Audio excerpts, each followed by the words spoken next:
Got him. Pike.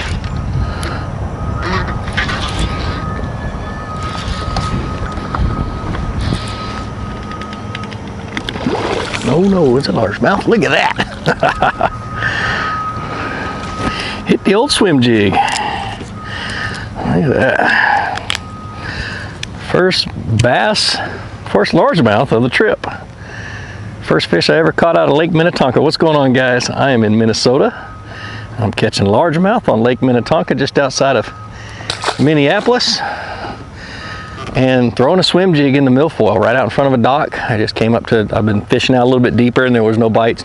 I came out and I know that they like to hang around docks and there's no sun. Conditions are you know, a little windy with no sun, so moving bait, and I'm out away from the cover that they would use if it was sunny. So caught that one about 10 feet out from the dock. Let's keep fishing.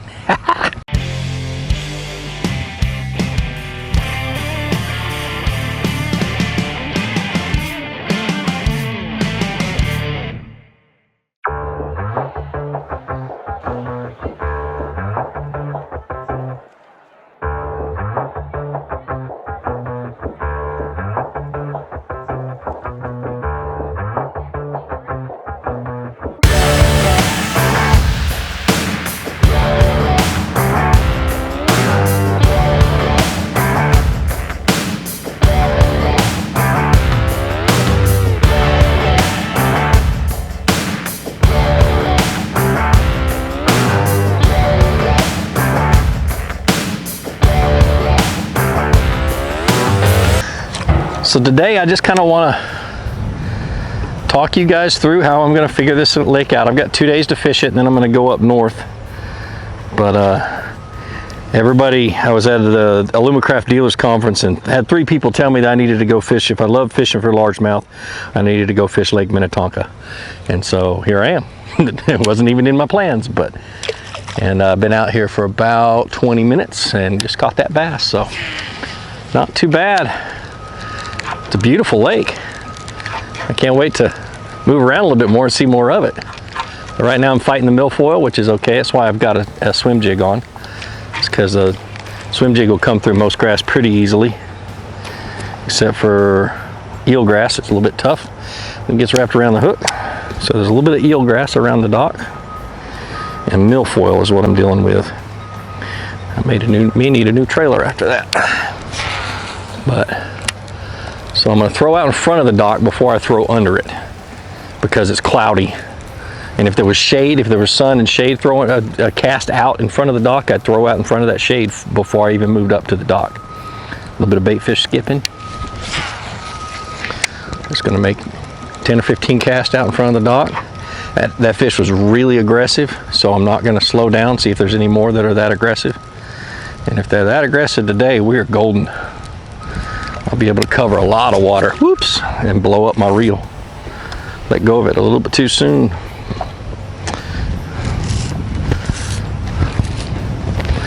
See, I get backlash too. And just very gradually and carefully pull it out. Let me turn the camera and show you guys. So here's the dock. It's just closer to deeper water than some of the other docks here in the area, but it's still very, very shallow. It's got tons of grass around it. And threw out all out in front of it for a little while. And now I'm skipping it up underneath it, still staying away from it a little bit. I want to get into those darker areas that the grass isn't growing, is where I eventually want to get, but I want to cast around the corner of the dock a little bit.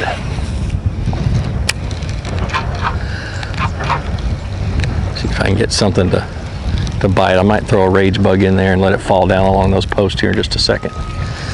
But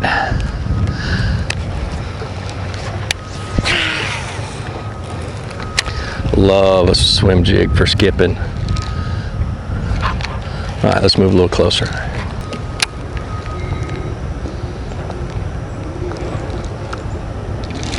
Got him. I didn't think he was big. He hit like a bluegill. Poor fella.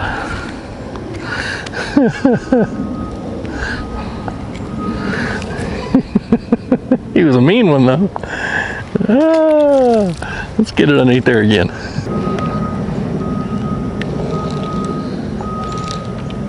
Oh, that was a fish. I thought it was grass.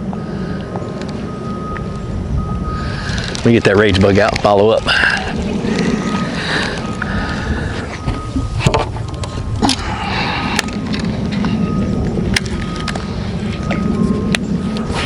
Oh, I can't skip very good with that.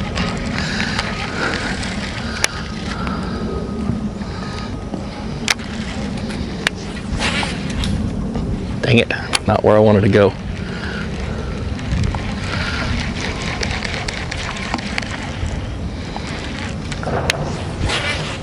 There we go.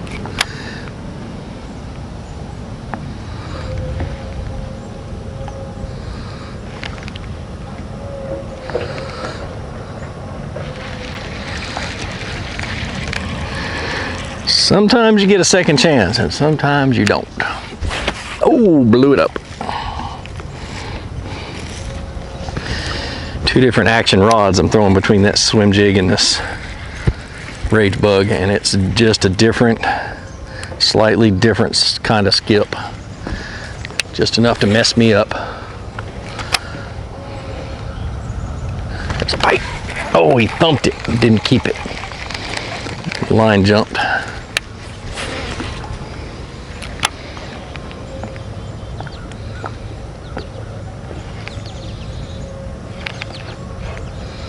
They're pretty active right now, at least.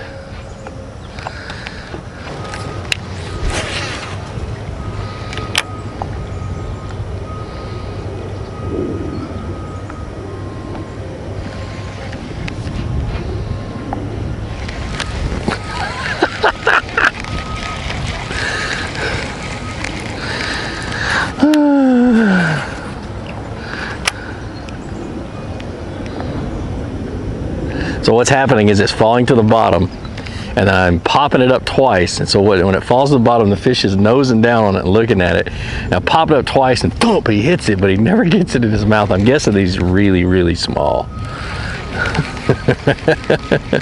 But I'm gonna remember that, because if I can get a small one to bite like that, I should be able to get a bigger one to bite like that. Let it fall all the way to the bottom. Go pop, pop. Let it sink back down, and they usually will thump it as soon as you finish that second pop and it starts to fall back down. It is my first bass on the new 13 Topwater frog. It ain't big, but it's a little one, skinny little one. He hammered it though. Oh yeah. Cool.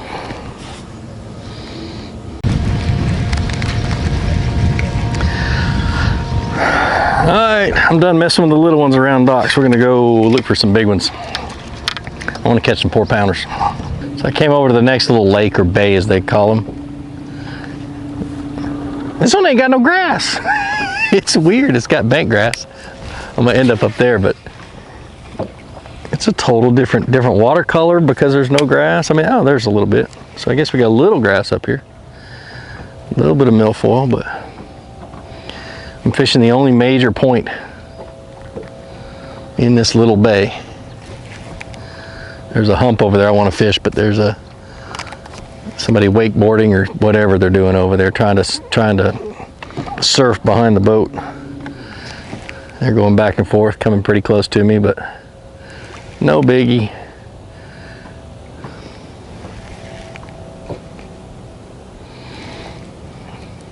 I may just idle over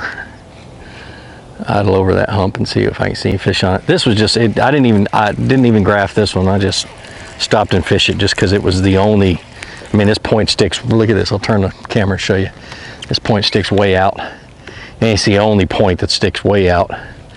The rest of it's pretty round and it's kind of a bowl. But yeah, I'd like to go see how much water is in that grass. If it's more than 6 inches, I'll definitely spend a little time fishing it, see if there's any fish up in there. That's a pike hole, but bass like to get in there too, so I'm willing to take the risk of losing baits to catch one. That felt a little different. No.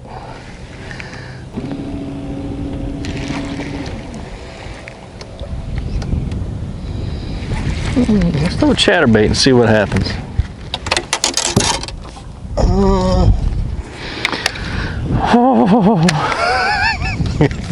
It's a jackhammer. A little less willing to lose that to a pike, but let's see what happens. Little $20 bait. This grass is set up the way that I like it. It's clumpy. It's not one solid blanket of grass. It's just clump here, clump there, and that's the kind of stuff I like to fish, because a bass has places to hide and move, and there tends to be more bass, more active bass in grass that's clumpy, and that's really a lot what I look for. It's real shallow though, and it's milfoil, so it doesn't rip very easy. I may have to switch this chatterbait to a heavier rod just to be able to rip out of the grass. This is the chatter crank rod, and this may be too moderate of a rod. Fish milfoil.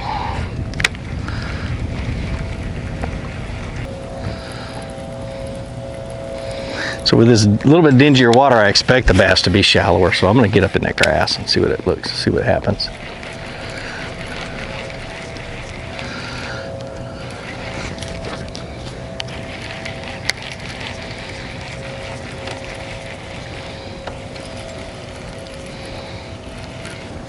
Change to a black and blue rage bug.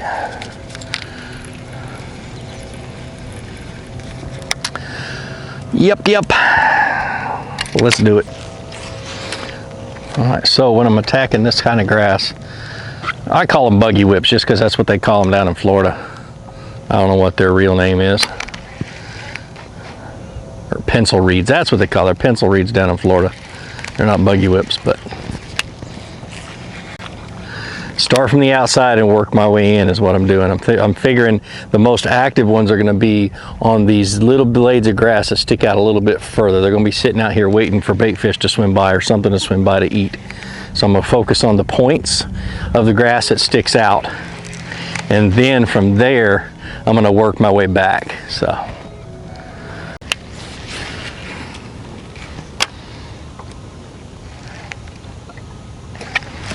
oh, that was a bite too, right where he needed to be. Dadgummit, I missed him. They're biting really, really soft, but it was in one of those spots where the grass just sticks out a little bit further.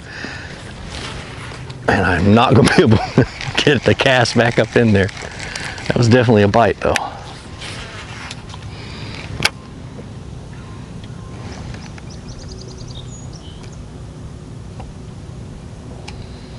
That's good. All right, so this type of grass is really difficult to drag something through because you're coming out of the water and falling back in. You can do it, you can catch a few fish doing it, but it's one of those deals where you want to hit exactly where you want to hit. You want to hop it a few times and then work it out and then let it drop back down on the point. You just kind of want, you don't want to try to drag it. It just gets hung up. It'll slide between two blades of grass and get hung up. But you get in there and hit your spot, shake it a few times, and then work it out.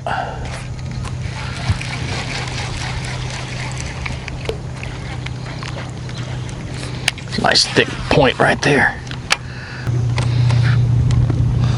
All right, let's get out of this hole. Let's go over towards the bigger part of the lake.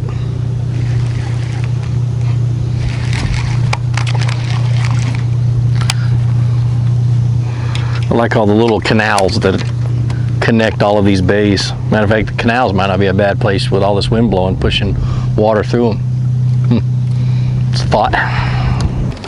All right, so I pulled up on this giant hump. It's marked with caution buoys and everything else, grass on top. It's out in the middle of the lake. It's just a giant flat. Even if I turn the camera, you guys won't be able to see the buoys. It's probably 350, 400 yards long. And it's just this whole area right here. So I'm gonna fish this out pretty good. It's got a lot of bait fish around it. Just gonna drag a worm through it. Looking at 10 feet deep underneath me, grass all the way up to about 4 feet. So I'm gonna let it drop about, 5, 6 feet, and then drag it through the top of this grass.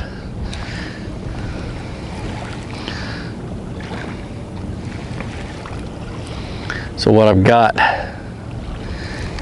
here, let me show you what I've got tied on. What I got tied on is a Texas rig. It's got a 1/4 ounce tungsten weight pegged, and it is a Rage cutter worm is what it is. And any, I just like straight worms. I like a little bit of kicktail, a zoom, what do you call it? A zoom speed worm would work really good. Ultra vibe speed worm would work really good. Just something that can drag through the grass pretty easy. And just a lightweight, because you don't want it to punch all the way down to 10 feet deep. You want it to just kind of rest on top of the grass and make it to where you're just kind of dragging it over the top of the grass. A Mojo rig and a split shot rig would do it, but that's really finessey. This is thick grass. I want heavier line, and the water's not super clear either. So I'm fishing it on a 7'6" medium heavy fast action rod with a 8:1 gear ratio reel, and 15-pound fluorocarbon is what I've got on here. So it's just a matter of working it through here. And I'm just going to drift down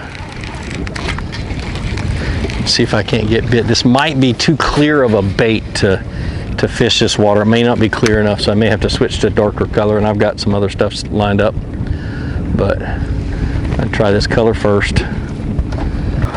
All right, so this is what I went with. I went with another cutter worm, but I switched to a hard candy color, which is purple, green pumpkin with some green and black flake in it. And then I dipped the tail in some Chartreuse JJ's Magic. Give him a little bit more action, a little bit more visibility. And now let's go fishing. I promise I'm in Minnesota. I know there's seagulls flying over my head. I promise. I'm in Minnesota.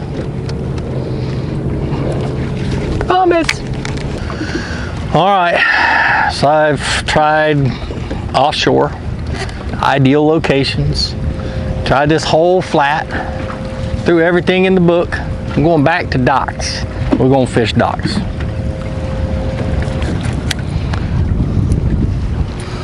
When I'm throwing a spinnerbait, I've gone through everything.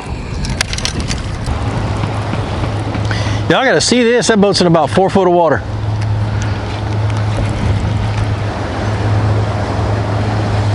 Ain't paying no dang attention. 4 foot of water. I bet you their motor is 3 inches off the bottom, kicking up mud. Unreal. These folks are uneducated when it comes to boats, and I gotta turn mine. All right, we're going to have to go up high then.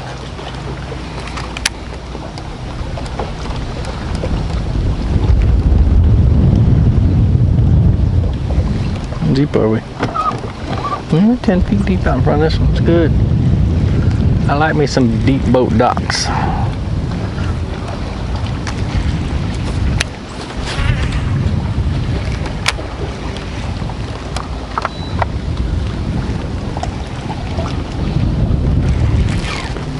Yep. Give me it. Oh my God. It was under a deep boat dock.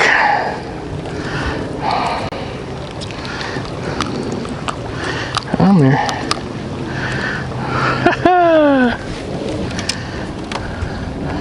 Awesome. Awesome, awesome, awesome.